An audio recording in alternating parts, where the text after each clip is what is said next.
my channel. This is Lincoln Eserio or Cosmic Gemstones. At welcome for another discussion, another vlog. So okay, regarding po, pag-uusapan po natin ngayon ay regarding po sa tamang petsa or ano po ba yung pinakamagandang petsa or araw sa pag-o-open ng business. Okay, so yun po ang magiging topic natin ngayon. Kung bakit gagawin ko po siya ng topic ngayon, kasi may mga nag-PPM po sa akin ng mga customers ko, naghumingi sila ng mga recommendation kasi mag-o-open sila ng business, di nila alam kung ano ba yung magandang petsa. Okay, kaya that's why gumawa po ako ng video regarding po dito. Itong ipapaliwanag ko, this is my own opinion. This is my own research. Okay? And this is my own experience po. Okay? So, alam ko naman may kanya-kanya tayong pananaw, may kanya-kanya tayong opinion. Well, since doon sa mga nagtatanong sa akin, kung regarding sa kung ano ba yung magandang tamang petsa or yung pinaka-pampaswerte or pinakaswerteng petsa sa pag-o-open na business, i-discuss ko po sa inyo yan. But before I start my discussion, I just want to say maraming salamat po muna doon sa mga bumili na po sa akin ng mga Pia bracelet, mga lucky charm, mga sutra ring, mga money ring catcher, mga Pia ring, mga Pia necklace, at kung anik-anik pang mga iba't ibang klaseng pampaswerte, which is available na po sa aking online FB page. Ang nag-iisang online store ko, ang Cosmic Gemstones sa FB page ko. Just visit my FB page at nandoon na po lahat ng mga items ko. Sobrang dami. Nasa 1,000 mahigit na po yung items ko.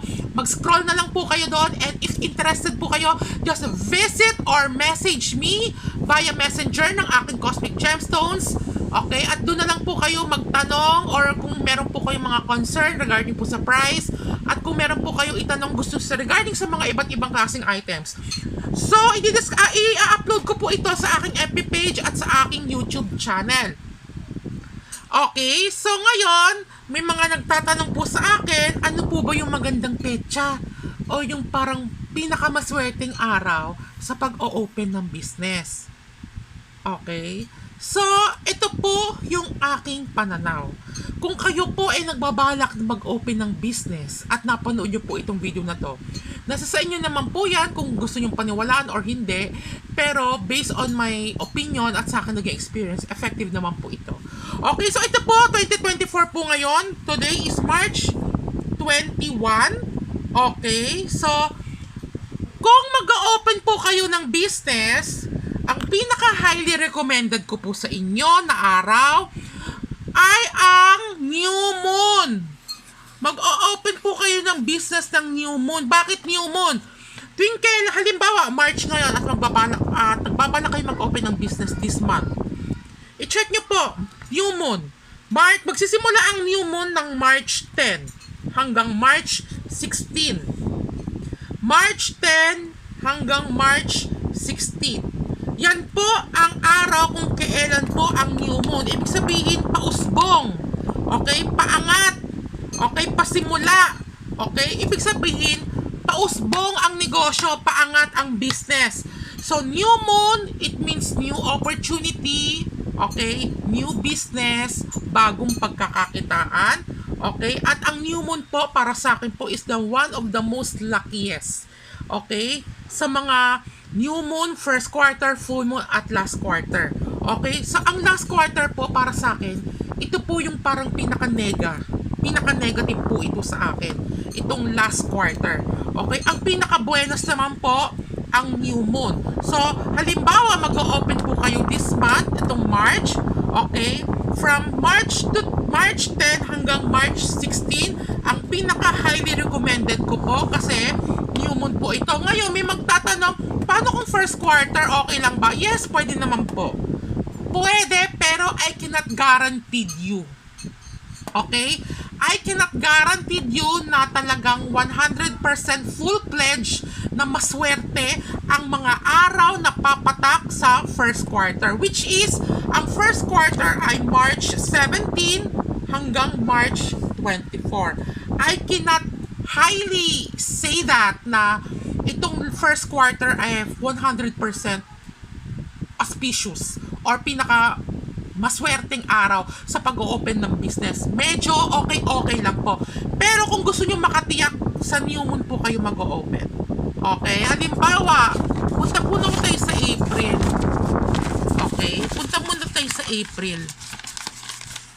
Ito, katulad niya ito sa mga mag-o-open ng business, ang new moon po is April 9 hanggang April 15. Okay, so ito sa mga pagitan na to, mag-open po kayo ng business kasi para sa akin, magandang opportunity po ito. Napaka maswerteng mga luckiest day ang new moon sa pag-o-open ng business. Wag kayong mag-o-open ng business, lalong-lalo na sa full moon at last quarter. Lalo na ito. Malubog na kasi yan eh. Patapos na. Ibig sabihin, maaga matatapos yung negosyo ninyo. Okay? Hanggat maaari, wag ito. Okay? New moon, highly recommended. First quarter, medyo lang. Okay? Ang full moon, parang hindi ko rin siya mare-recommend. Okay? Basta kung gusto nyo makasigurado, new moon po. Dati may kukwento ko sa inyo way back 2004 or 2006. Oo, 2004 or 2006 ba yun? No, 2003. Parang ganon. Nag-open ako ng December 17 sa may, nung nakatira pa kami sa Saragossa. December 17 ako nag-open nun. Grocery pa yun eh. Dating-dati na. Sobrang tagal na nun. Nag-open ako ng business sa Saragossa. Maliit siya na hindi siya sari-sari store. Grocery po siya. Okay? Ayan, December 17 po ako nag-open. At kung hindi ako nagkakamali, ang December 17 ay pumatak ng full moon. Okay? So, para sa akin, hindi talaga nag-click. Nung nag-open ako, pa-full moon nung nag-open ako nito, nung nakatira pa ako sa Saragossa, sa Tondo, nag-open ako ng grocery store, and yet, hindi ko pa alam yung mga swerte-swerte luckiest day na yan sa pag-open ng business, at nag-open ako ng December 17. So, apparently, after 2003 ba yun? Kung di ako nagkakamali, 2003 or 2002, and then nagsara yung business ko ng 2006. Yes, kung di ako nagkakamali. Kasi nga, nag-open ako ng December 17, kung di ako nagkakamali. Pasok siya sa full moon. So, para sa akin, may nag-advise sa akin, kung mag-open talaga kayo ng business, super highly recommended ko po sa inyo ang new moon. Katulad yan, April 9 to April 15. Kung mag-open kayo, pwede po itong mga date na to. Yan, new moon. Very highly recommended ko po. Okay? Kasi nga, new moon, pausbong, pasimula, okay? Magandang oportunidad para sa success, prosperity, and abundance. Okay? Ito pong dinidiscuss ko po sa inyo for business lang po ito sa mga gustong magtayo ng negosyo. Kung ano ba yung parang pinaka-auspicious day. Ngayon, may magtatanong sa akin, pwede ba ang 8 sa pag-open ng business? Kasi, ang 8 po kasi, magfo-fall siya sa April 2 hanggang April 9. Since 8 naman po siya, kahit sa last quarter po siya, naka-fall po ito sa last quarter. Ang 8 po kasi is the most luckiest number sa feng shui. So, pwede naman po. Kahit na last quarter siya, pero 8 naman po siya kasi ang 8 po talaga, sobrang swerte. Ako na magpapatunay nito, sobrang swerte based on my experience na rin po. Okay? Any kind of number 8, kahit sa bahay po ninyo, sa room number 8, gate number 8, house number 8, okay? At yung address po ninyo is number 8, at nag-open kayo ng business ng number 8, any month, basta number 8, pwede, kahit last quarter pa, kahit mag-fall pa siya, kahit maano pa siya sa last quarter, pero nasa 8 siya, pwede po ito. One of the most luckiest day, ang 8. Okay? April 8, January 8, February 8, March 8, May 8. Okay? Kahit last quarter pa yun or full moon, it is definitely okay. Kasi ang 8 is nagpapaangat po talaga yan sa buhay. 8 is infinity 8. Continuous. Wala siyang end. Ibig sabihin, tuloy-tuloy yung pasok ng swerte. It's never-ending flow of wealth and luck. Okay? Ang 8 kasi sa Chinese, pag pinonora lang siya sa Mandarin, pa, Okay, katunog niya po yung fa, prosperity. Okay, prosperity or abundance and whatsoever. So, lucky po talaga ang 8. Okay, 9 pwede rin po. Okay, as I've said, 9 magpo-fall na po siya ng new moon. Okay, so yun po yung technique sa pag-o-open ng business. Okay, so nasa sa inyo naman po yun. Kung gusto nyo, meron kayong sariling pananaw. Kung ano yung nakikita nyo magandang day, pwede naman po. Kung ayaw nyo sundin yung aking recommendation, okay lang naman po.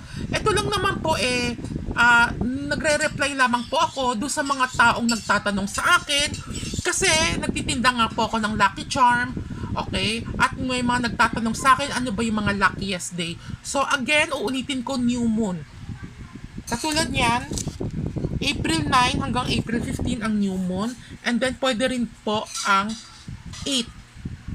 January 8, February 8, March 8, April 8, May 8, pwede po. Okay, new moon. Basta wag last quarter ha, wag last quarter ng mga 1, 2, yan, mga last quarter na yan, wag po yan. Kasi, palubog na kasi yan eh, last quarter, patapos na. Okay, pasarado na. Okay, ibig sabihin baka mahaga magsara ang business nyo. Okay, so yun lamang po, sana po naintindihan nyo yung aking munting explanation. Nasa sa inyo naman po yan kung gusto nyo maniwala or hindi.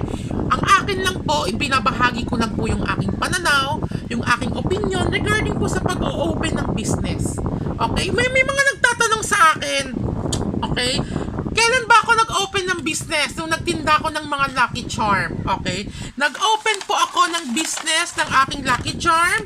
Nag-start ako magtinda ay March 12 po, 2021 kung hindi ako nagkakamali. Okay? 2021, kaakibat o kasagsagan ng COVID. Okay?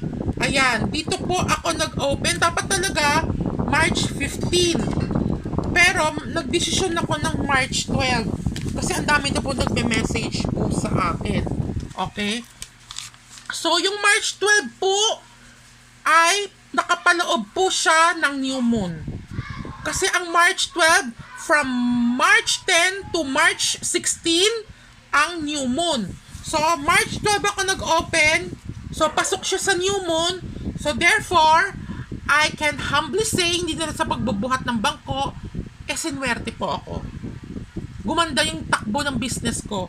Kasi nga new moon, nagtuloy-tuloy yung ganda ng takbo ng business ko. Although, hindi naman lahat ng negosyo ay perpekto. May mga times din po talaga na medyo matubal. Pero I can guarantee you, pag mag-open kayo ng business, new moon. Kasi I myself, new moon ako nag-start na magtinda ng mga Lucky Charm at talagang very effective. Naging effective po talaga siya sa pag-a-attract ng positive energy. Sa totoo lang, walang halong biro. Ako na nagsasabi sa inyo. Okay, so yun lamang po. Sana po naintindihan nyo po yung aking munting explanation. At kung kayo po may mga katanungan, concern, violent reaction, or kung may mga itatanong kayo regarding po sa mga available na Lucky Charms ko, which is available na po sa aking FB page, ang Cosmic Gemstones. Mag-PM lamang po kayo sa aking FB page regarding po sa price, kung ano ba yung mga nababagay sa inyong mga pampaswerte na Lucky Charm, mga figurine, pan-display, mga panabet na Lucky Charm. Mag-PM lamang po kayo at ako po magbibigay sa inyo mga recommendation kung ano ba nababagay sa inyo based on your name and birthday. So yun lamang po. Again, maraming salamat. This is Lincoln Neserio. Sa mga tumatangkilik sa akin, sa mga bumili na po sa akin, thank you so much from the bottom of my heart. At medyo mahaba na po itong aking explanation. Thank you. At kung may mga tanong po kayo, mag-PM lamang po kayo. Okay? Salamat! At i-upload ko po ito sa aking YouTube channel at sa aking FB page. Thank you and God bless.